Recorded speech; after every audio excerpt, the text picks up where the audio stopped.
Bom dia, Escola de Profetas. Bom dia, você de casa. Que bom que você tem nos acompanhado. Bom dia, Jonathan. Bom dia, professor Cleiton. Bom dia para você de casa. É muito bom sempre ter você aqui, sempre ter sua companhia, porque você já faz parte da nossa família, não é, professor? Muito bem. É um privilégio para nós termos a sua companhia agora e privilégio para nós também de até louvarmos a Deus e podermos ajoelhar e saber que Deus nos escuta. Olha só que grande privilégio nós temos. Tendo esse privilégio, vamos orar então? Sim. Ora para nós. Ora. Senhor Deus, muito obrigado, Pai, por podermos estar aqui ajoelhados, conversando com o Senhor, Pai. Muito obrigado, porque o Senhor, em tantas coisas, Pai, que há no mundo, o Senhor separa um tempo para nos ouvir, para nos escutar, para estar junto conosco. Amém. Que as pessoas, Pai, de casa possam se sentir amadas, possam sentir que o Senhor realmente ouve a oração delas e as responde, Pai. Que elas possam sentir que ter o Senhor é ter a maior dádiva, é ter tudo, Pai.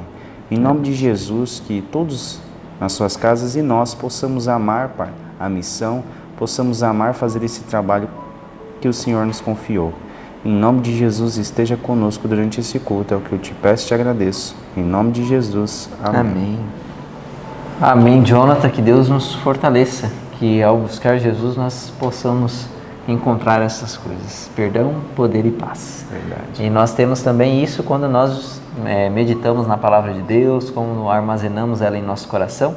E agora nós vamos recitar o verso que está lá em Mateus 24, 24, e eu lhe convido para que você recite junto conosco. Vamos lá no 3? Sim. 1, 2, 3. Mateus 24, 24. Porque surgirão falsos cristos e falsos profetas, e farão tão grandes sinais e prodígios que, se possível fora, enganaria até os escolhidos. Mateus 24, 24. Mateus 24, 24. Porque surgirão falsos cristos e falsos profetas, e farão tão grandes sinais e prodígios que, se possível fora, enganaria até os escolhidos. Mateus 24, 24. Mateus 24, 24. Porque surgirão falsos cristos e falsos profetas, e farão tão grandes sinais e prodígios que, se possível fora, enganariam até os escolhidos. Mateus 24, 24. Amém. Amém. Mas o povo de casa achou que a gente não ia ter a história de hoje, não é? Mas a gente vai ter também. Então, para contar a história para vocês, certa vez um fazendeiro estava ali arrumando sua fazenda, um homem muito rico, o mais rico, e aí ele teve um sonho. E no sonho, a mensagem era que a pessoa mais rica iria morrer dentro de 3 dias. E aí ele contou isso para o servo dele, que era crente, ele não era, e ele ficou desesperado. E aí passaram-se 3 dias, e o servo dele morreu, o crente morreu. E aí ele foi entender que, na verdade, a pessoa mais rica de lá não era ele, apesar das posses dele, era o servo dele que tinha aceitado Jesus. E que você possa ter essa certeza de que, se você tem Jesus, você é a pessoa mais rica de todas, não é? Amém. E fique com o nosso estudo e que o teu coração encha com essa esperança. Amém. Bom dia, meu povo! Que a graça e a paz do nosso Senhor Jesus possa continuar habitando no meu e no seu coração. Bom dia também para os nossos amigos que se encontram em casa. Louvado seja o nome de Deus pela vida de cada um de vocês. Como é bom saber que tem pessoas que buscam um relacionamento com Deus por meio do estudo da palavra. Continue assim, continue estudando a Bíblia e principalmente continue colocando em prática o que você aprende das Escrituras Sagradas. Hoje nós estudamos nessa madrugada alguns assuntos muito importantes. Estudamos o 1º e o 2º capítulo do livro de Neemias e também estudamos o capítulo 52 do livro Profetas e Reis, que veio como tema um homem oportuno. E fazendo uma contextualização do que estava se passando nesse momento do estudo de hoje, vale a pena ressaltar que Deus, ele sempre enviou mensagens por meio dos seus profetas para o seu povo. Entretanto, infelizmente, essas mensagens foram rejeitadas pela própria nação do Senhor, para o próprio povo que foi escolhido para levar as boas novas de salvação para esse mundo.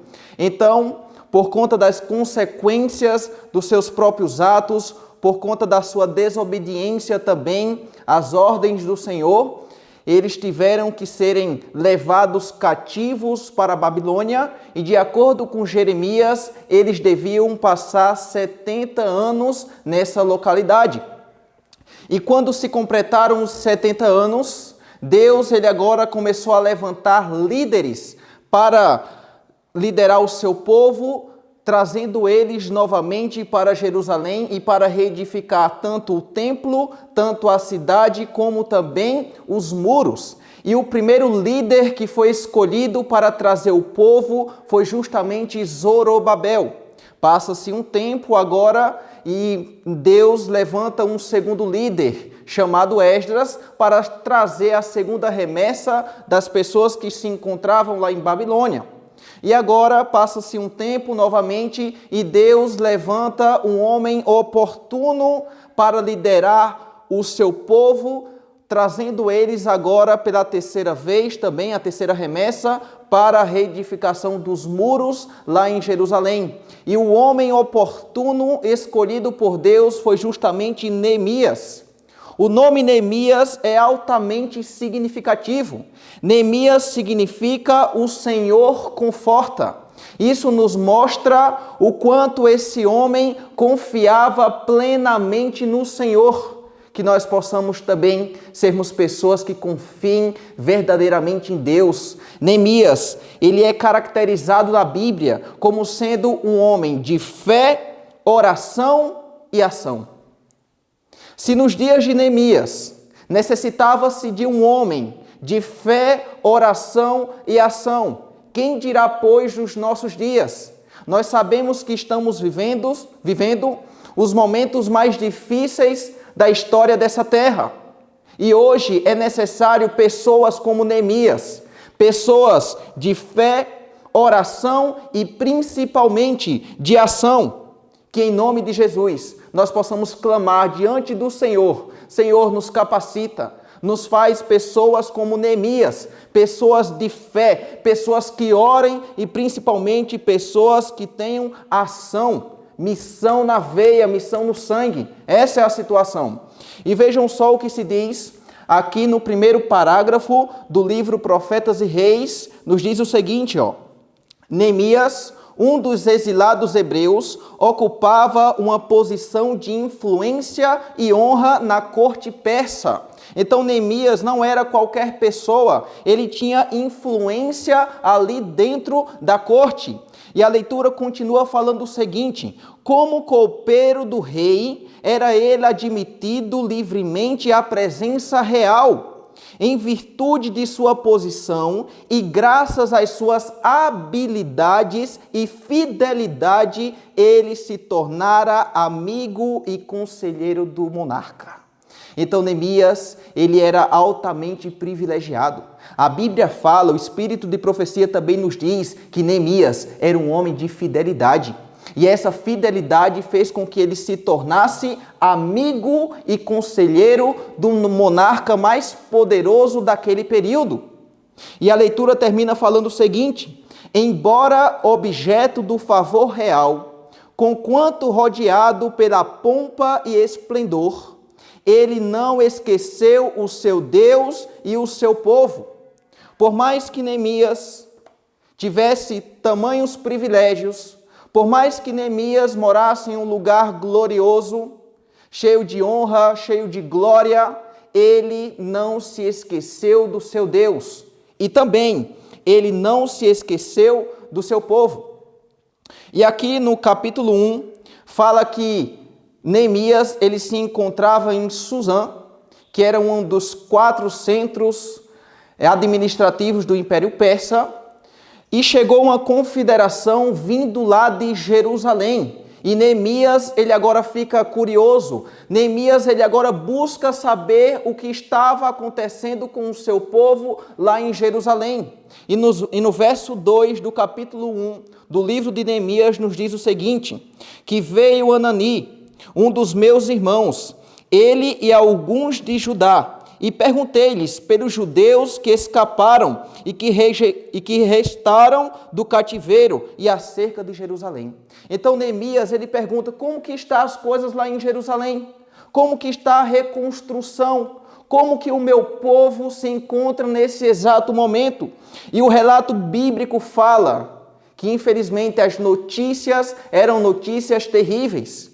As pessoas informaram a Neemias que as coisas estavam em uma miséria e em um desprezo.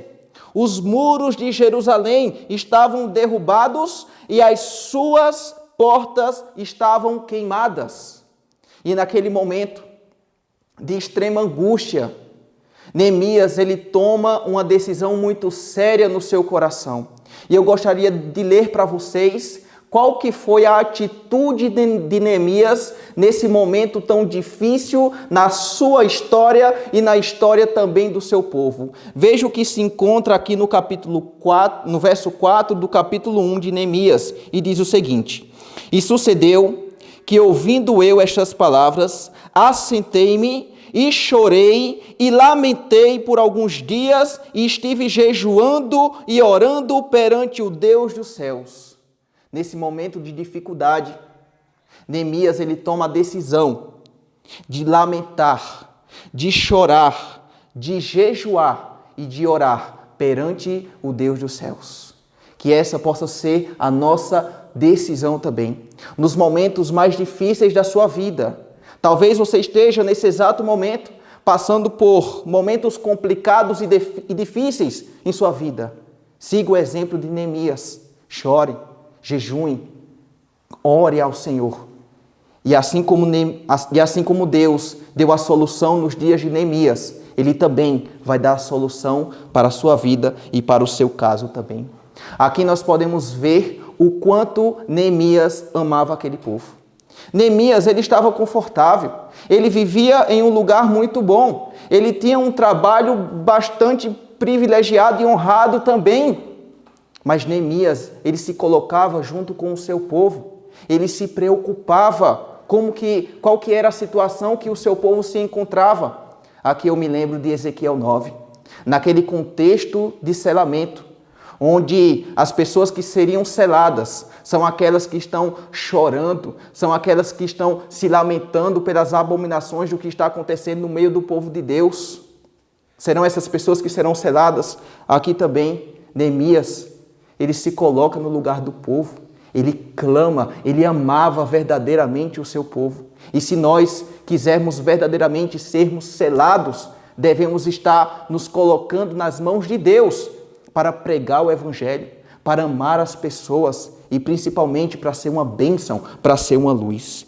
E aqui, no verso 5 até o verso 11, Neemias, ele começa a orar, a clamar diante do Senhor. E essa sua oração se encontra registrada nesses versos. E algo que me chama muito, mas muito a atenção, foi justamente essa oração que Neemias fez. No verso 6 e no verso 7, por 4 vezes, Neemias repetiu uma palavra. Ele falou: Senhor, nós temos pecado contra o Senhor. Nós temos desobedecido os teus mandamentos. Nós temos feito o que é errado perante os teus olhos. Veja bem, eu tenho certeza que Neemias era um homem temente a Deus. Eu tenho certeza que Neemias, ele amava verdadeiramente o Senhor e guardava todos os seus mandamentos. Eu tenho certeza absoluta disso. Mas nesse momento difícil, Neemias se mostra qual que deve ser a atitude de um líder. Neemias, ele se coloca junto com o povo. Neemias, ele fala: nós temos feito o que é errado perante os teus olhos, nos perdoa, Senhor. Mesmo Neemias fazendo o que era certo, guardando os mandamentos, mas ele se coloca também junto com o povo. Certa vez, eu ouvi uma ilustração muito interessante. E essa ilustração falava que em tempos de perigo, as ovelhas, elas se juntam para enfrentar aquela dificuldade. Já com os porcos, as coisas são totalmente diferentes. Em tempos de perigo, os porcos, eles se debandam para cada um toma sua direção. Cada um vai para um lado diferente. E aí, em meio a todas essas dificuldades que nós estamos enfrentando, você vai querer tomar a decisão de ser como ovelha e enfrentar as coisas junto com o seu povo, ou você vai querer tomar a decisão de ser como porcos e tomar cada um lado, uma direção diferente. Lembra que a Bíblia fala que Jesus, ele é pastor de quê? De ovelhas. Então que nós possamos ter a mesma atitude de Neemias, estar juntos com o povo, enfrentar tudo isso para a honra e glória do Senhor. No verso 9, Neemias, ele agora começa a cobrar as promessas do Senhor. Ele fala, Senhor, na Bíblia fala, Moisés deixou escrito que se seu povo se arrependesse dos pecados, o Senhor iria perdoar, o Senhor iria restaurar o teu povo e a tua cidade. Senhor, cumpre a tua promessa em nossas vidas, Senhor. Aqui nós podemos aprender um princípio muito importante. Todas as promessas que se encontram registradas na Bíblia, elas nos pertencem. E nós devemos estar importunando o Senhor, cobrando essas promessas para que o Senhor possa cumprir em nossas vidas. Senhor, o Senhor prometeu que iria derramar o Espírito Santo em nossas vidas. Cumpre isso, Senhor. O Senhor prometeu que iria perdoar os meus pecados. Cumpre isso, Senhor. O Senhor prometeu que iria me capacitar. Cumpre isso, Senhor. Entende? Todas as promessas bíblicas, elas pertencem a cada um de nós. E a Bíblia fala que depois que Neemias, ele terminou de fazer essa oração, Deus colocou um santo propósito no coração de Neemias. Neemias, ele decidiu que iria falar com o rei, iria pedir ajuda ao monarca persa. Entretanto, por 4 meses, Neemias esperou a áurea oportunidade. E depois desses 4 meses, onde ele estava jejuando, onde ele estava orando, clamando ao Senhor para que o Senhor pudesse mostrar soluções, a Bíblia fala que, determinada vez, Neemias estava trabalhando, estava servindo ao rei, e naquele momento, Neemias não estava mais conseguindo esconder o que estava passando em seu coração. Detalhe, enquanto ele estava trabalhando para o rei, enquanto ele estava diante do monarca, Neemias e nenhum outro trabalhador poderia ficar triste. Mas Neemias não estava mais conseguindo ocultar o que estava passando em seu coração. E o rei persa agora faz uma pergunta muito interessante para Neemias. Eu gostaria de ler essa situação para vocês, que se encontra aqui na página 630, no primeiro parágrafo, e nos diz o seguinte: a tristeza não devia lançar sua sombra sobre a face de qualquer assistente da realeza. Mas no período de retraimento de Neemias, ocultas da vida dos homens, muitas foram as suas orações, as confissões, as lágrimas ouvidas e testemunhadas por Deus e pelos anjos. Finalmente, a tristeza que oprimia o coração patriota não pôde mais ser oculta. Noites indormidas, dias cheios de cuidados deixaram sua marca em seu rosto. O rei, cioso de sua própria segurança, estava acostumado a ler fisionomias e a penetrar dissimulações e viu que alguma perturbação secreta estava possuindo o seu copeiro. E naquele momento, Artaxerxes faz a seguinte pergunta para Neemias: Neemias, por que está triste o teu rosto, se não estás doente? E o relato bíblico nos diz que naquele momento, Neemias, ele ficou com muito medo. Ele temeu as consequências de estar triste perante o rei. E Neemias, ele fala a seguinte declaração, aqui no capítulo 2, no verso 3, diz o seguinte, ó. E disse ao rei, viva o rei para sempre. Como não estaria triste o meu rosto, estando a cidade, o lugar dos sepulcros dos meus pais, assolada e tendo sido consumida as suas portas pelo fogo? Rei, como que eu não estaria triste? Sendo que a minha cidade, a cidade onde se encontram os sepulcros dos meus pais, está assolada e suas portas estão queimadas. Neemias, ele foi muito sábio quando falou essa declaração. Na cultura persa, os sepulcros dos entes queridos se tinham grande estima. E com essas palavras, Neemias tocou profundamente o coração de Artaxerxes. E naquele momento, Artaxerxes faz uma pergunta para Neemias e diz o seguinte, Neemias, que me pedes agora? O que eu posso fazer para te ajudar? O que está nas minhas mãos, Neemias, que eu posso disponibilizar para você, para que você possa ficar feliz novamente, para que essa situação possa ser resolvida e para que sua cidade seja restaurada? E naquele momento, Neemias, ele poderia ter dito de maneira muito rápida, poderia ter falado, Senhor, eu preciso disso, isso e aquilo.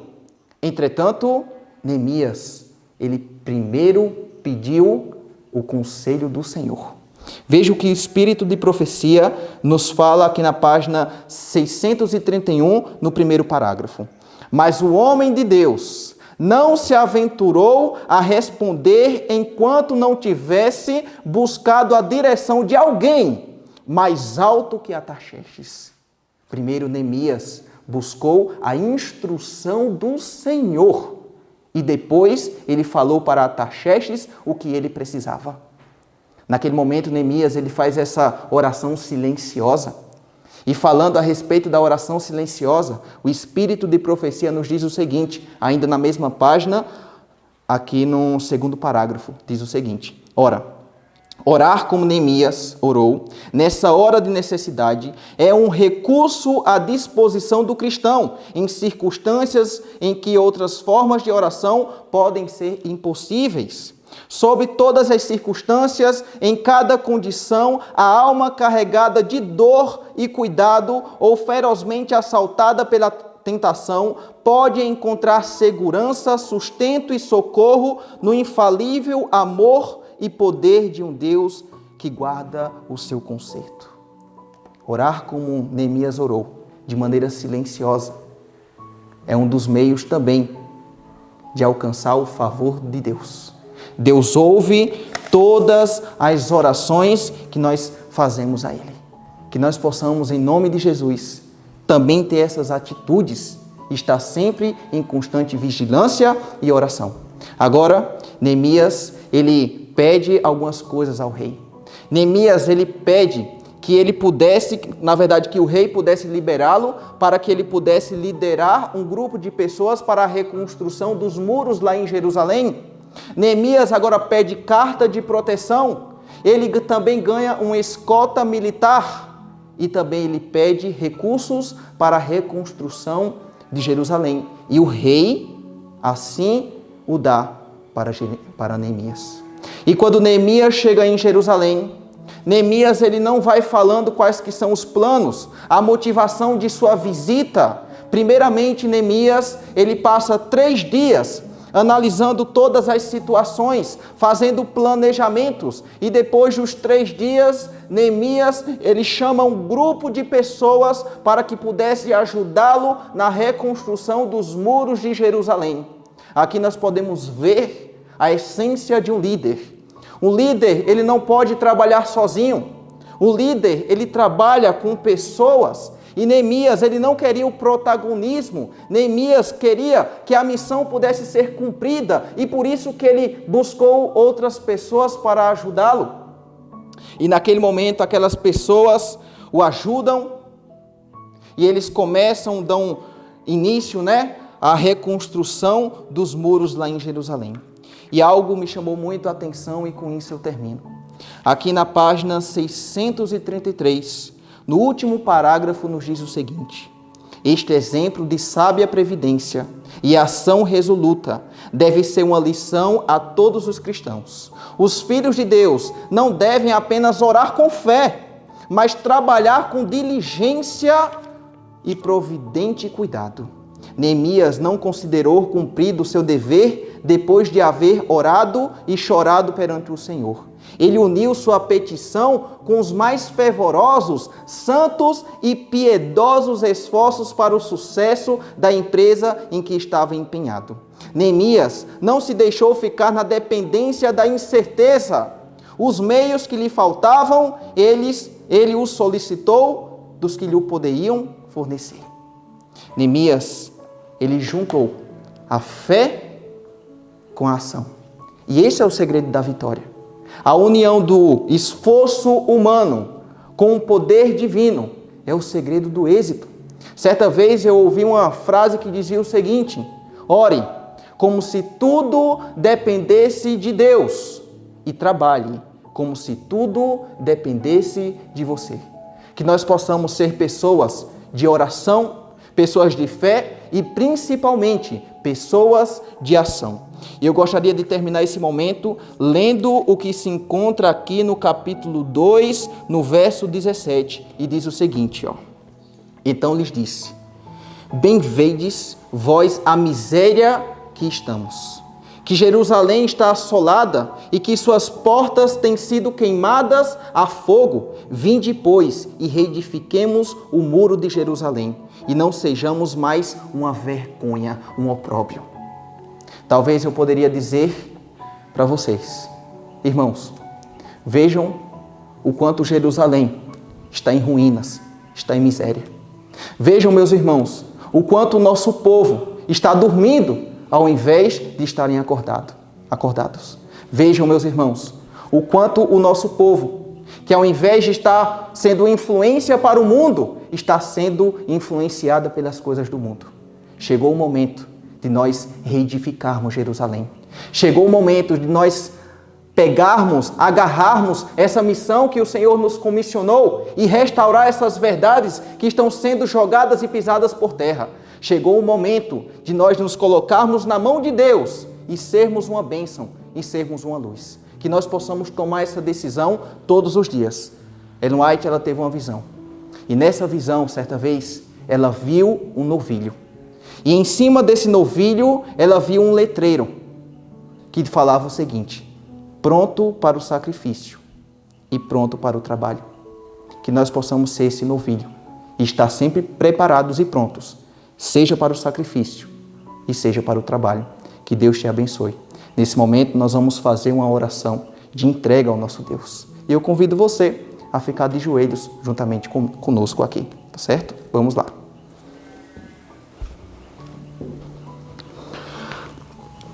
Querido Jesus e amado Pai, muito obrigado, Senhor, pela Tua palavra. Nos faz, Senhor, pessoas de fé, oração e ação, como Neemias. Nos ajuda a restaurar essas verdades que estão sendo pisadas e jogadas por terra. Nos ajuda a sermos uma bênção, uma luz e cumprir a Tua missão. É isso que eu te peço, Senhor, e te agradeço. Em nome de Jesus. Amém. Que Deus abençoe e que verdadeiramente você aceite a comissão celestial. Se tu uma bênção.